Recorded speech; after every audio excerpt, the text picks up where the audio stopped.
vous parler d'adaptation. de l'effet du port continu d'un masque chirurgical sur la réponse ventilatoire des personnels soignants en unité de soins de suite et de réadaptation en début de pandémie de la Covid. J'ai fait cette petite étude aidé par le docteur Krim, qui est mon chef de service au SSR Cardio à Corbie, et Pierre-Méry Le Prêtre, qui m'a bien aidé au niveau biostat et compagnie, qui est attaché de recherche clinique l'UFR STAPS. Donc, au départ, je me suis dit, on a un contexte, ça, malheureusement, vous le connaissez, on sait ce qu'il a fait. On a des consignes qui nous étaient imposées et on a eu celui-là en particulier qui devait nous protéger. Ceci dit, tout ça nous ont été fournis, via il y a eu Cochrane qui nous avait fait des recommandations. On a eu les recommandations gouvernementales et on a eu aussi sur l'hôpital de Corbie des recommandations liées à la cellule d'hygiène. Alors, porter un masque, c'est bien, ça nous protège très bien, mais la question que se posait, j'ai entendu tout le monde qui se plaignait. Donc, effectivement, se plaindre de ce masque, ça paraissait évident, mais ça fait un peu enfoncer une porte ouverte. Donc, et quand j'ai entendu avoir fait un petit sondage, etc., quand j'ai entendu les gens qui me parlaient de ça me gêne, ça m'essouffle, ça me fait tousser, je me suis dit, ah, il y a peut-être des paramètres de ventilatoire à explorer. Donc, nous avons ce contexte-là et nous avons le port de masque. Le port du masque est obligatoire, sachant que là, c'est lié à des recommandations un peu plus anciennes sur la santé et le port du masque dans le milieu sceptique. C'est efficace, c'est obligatoire, ça on sait. Alors, je ne reviendrai pas sur tout le bazar qu'on a eu sur le masque, etc. Là, je me suis vraiment fié à la protection en milieu hospitalier. Mais on a bien sûr de l'inconfort, une gêne et des migraines qui apparaissent. Alors, quand j'ai entendu le mot migraine, je me suis dit revoir ça. Et en fin de compte, j'ai trouvé déjà pas mal de mots de tête associés sur des études assez récentes, par exemple sur une étude chinoise d'avril 2020. On a une altération des réponses ventilatoires.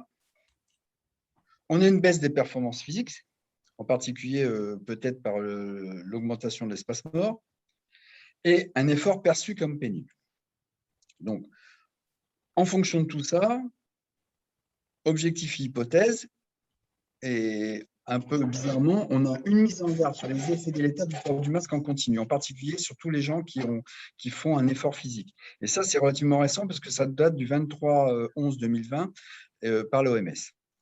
Donc, l'objectif, essayer d'évaluer, on évalue les effets du port du masque en fonction de son niveau de protection, c'est-à-dire masque C ou masque FFP2, sur les performances ventilatoires et la sensation d'inconfort sur le personnel médical d'un SSR. L'hypothèse, est-ce que le port du masque facial serait associé à une sensation d'inconfort respiratoire ou ayant des répercussions directes sur les performances physiques au travail, d'autant plus que son niveau de protection est élevé. Donc, c'est pour ça que j'ai différencié masque chirurgical et le FFP2. La méthode. En critères d'inclusion, donc, j'ai uniquement pris du personnel soignant ou de soutien dans le masque, portant le masque sur une durée de plus de 7 heures. Ça, c'est important parce qu'on aurait pu avoir des ports de masque aléatoires ou des gens qui le mettent, qui l'enlèvent, etc. 25-65 ans, exercé en service, 21 personnes. Et non-inclusion, ça paraît évident, mais c'était tout syndrome grippal aigu, rhume, Covid, bien entendu, état fébrile, personne en arrêt de travail de plus de 15 jours, température supérieure à 38. Donc, de plus de 15 jours, c'est pour éviter de retomber sur des gens qui auraient pu avoir des problèmes Covid avant. Étudiants stagiaires, refus et port de masque aléatoire. Ça, c'était un critère important. Le critère d'exclusion, pas de deuxième mesure, c'est-à-dire que si je n'avais pas la possibilité de faire de deuxième mesure, j'éliminais ces personnes-là. Absence, un délai trop important entre les mesures et qualité des mesures spirométriques supérieures à 7. C'est-à-dire que je n'ai pris en compte que les qualités de spirométriques de type A, enfin de qualité A, de qualité B. L'échantillon, donc, ça me donne en fin de compte 15 personnes, majorité féminine. Bon, là, on est représentatif du personnel soignant parce que, bien sûr, on a 80% de femmes en personnel soignant et les statistiques sur Corbie sont les mêmes qu'au niveau national.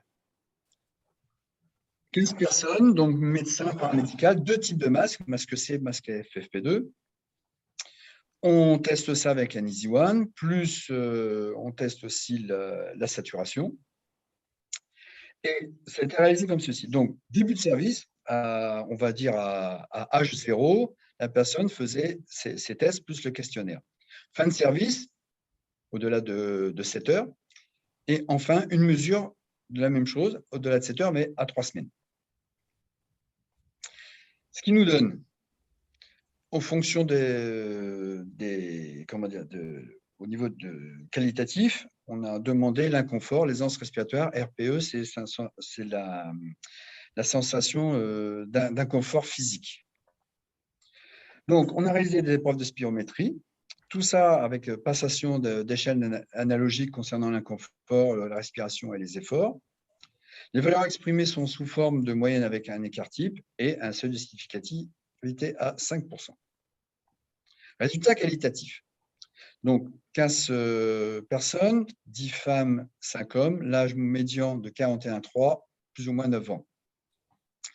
Les physiologiques du masque, voilà ce qui arrive. Donc, le point 0, c'est le petit point vert, ça correspond à aucun problème.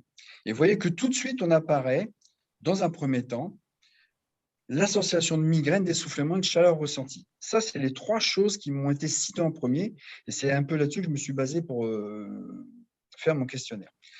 Plus accessoire, on va dire, ou plus autre chose, mais c'était cité les douleurs nasales, essentiellement le pavillon du nez et aussi au-dessus du nez, les douleurs pavillons liées aux oreilles, la buée sur les lunettes ou sur les masques de protection, donc qui a été vraiment décrit comme un inconfort, comme une gêne, et tout est démangeaisons essentiellement sur le nez et tout le périmètre autour de la bouche. Et là, vous voyez qu'on a, je vais un petit peu vite sur la deuxième touche, on a entre le port aigu, donc port aigu, c'est au-delà de 7 heures, port régulier, c'est la même mesure à 3 semaines, on retrouve à peu près les mêmes choses. Par contre, sur le port du masque, aucun effet sur SpO2 et la fréquence cardiaque.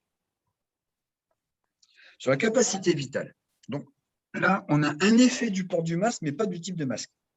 Dans les 2 cas, on a une capacité vitale qui augmente légèrement, et ce qui est significatif.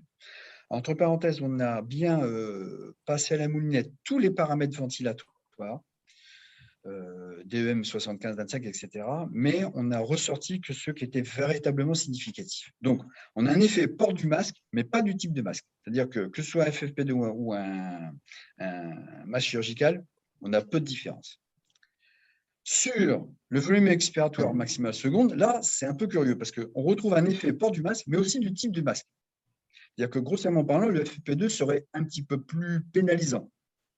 C'est ça que ça se faisait. Et là aussi, en comparant le avant, après, c'est-à-dire à prise de service, etc., nous avons une différence. Et on a aussi une différence sur le type de masque.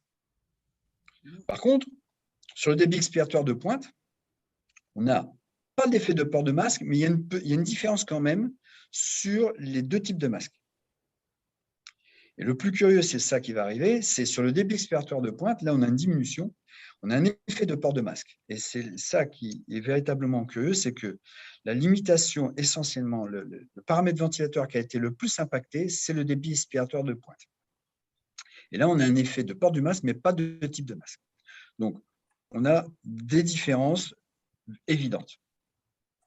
En conclusion, on n'a pas d'impact sur la SpO2 et la fréquence cardiaque. Il y a une sensation réelle d'inconfort. Vous avez vu le radar tout à l'heure.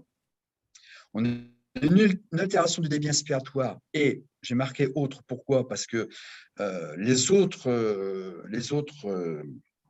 tous les autres paramètres ventilateurs étaient impactés, mais pas de manière significative comme les 4 que je vous ai décrits.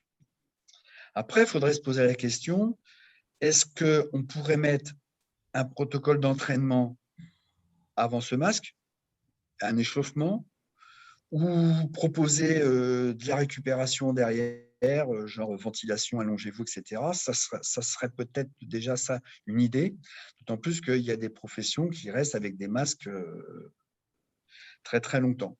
Donc moi, je suis sur la photo à droite. Les limites, donc bien sûr, on a un échantillon qui est insuffisant, avec un maximum, un ratio homme-femme différent, mais on était significatif au niveau du personnel soignant. On n'a pas de mesure de PCO2. Ça aurait été peut-être un critère important, mais on tombe aussi sur un autre problème, d'autant plus que j'ai manqué de temps pour pouvoir ça. L'avenir, il faudrait reprendre cet échantillon plus important. Et j'ai la possibilité, je viens de l'obtenir il n'y a pas longtemps, de pouvoir mesurer la PCO2. Donc, à mon avis, je pense reprendre cette étude justement en mesurant la PCO2. Et puis, peut-être avoir un échantillon plus représentatif avec la question qu'il faut se poser. Soit on passe sur du personnel soignant de manière plus importante, d'échantillons plus importants, ou amener ça sur des personnes, je dirais, de gérer un peu plus important. Voilà.